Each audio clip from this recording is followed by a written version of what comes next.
Every one of us have a beggar's coat that we've held on to for security. You want the miracle of God. You want him to get you out of your mess. You want that mercy to show up in ways that you can't even process. You've got to let go of that and follow Jesus. You say, but it's scary. I'd rather Jesus do it and then I'll put it down. It never works that way. You've got to be willing to let go. And what's out of your hands now, God says, great, I can put something new in them. So he threw aside his beggar's coat. Last two verses say this. Verse 51 says, Jesus asked him this question, what do you want from me?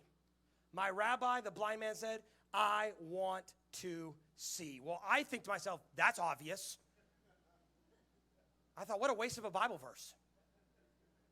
And then God revealed something to me. Doug, I wanted to see how much faith he had in that moment. You think it's trivial, but when you really process it, he could have just said, I'm hungry, could you feed me? I don't like my outfit, could you clothe me? I'm dirty and I need a hug. And Jesus would say, hey, if Doug's one of my disciples, he loves hugging people like that. That's great, go ahead. He would have hugged him, we would have embraced him. This would have happened. Jesus wanted to see if Barnabas was going to ask him for possible or impossible miracles. And there's nothing wrong with asking God for your daily bread. That's in the Word. It's encouraged. But there's got to come a moment in your life where you say, God, I'm going to dare you to do the impossible in my life right now. I'm not just going to ask you for things that could be done. I'm going to ask you for things that no one else thinks imaginably could happen in my life. He was daring Barnabas to ask him to do the impossible.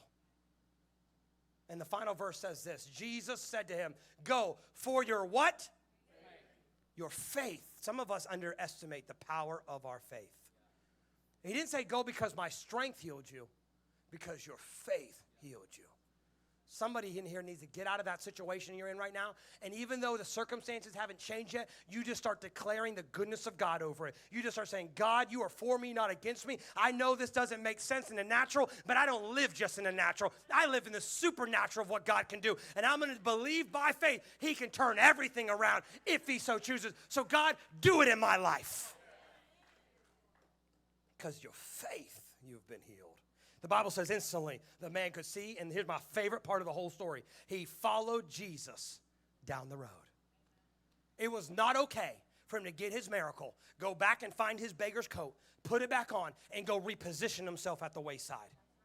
I need you to understand something. When God shows up in your life, you are never allowed to go back to what you used to be.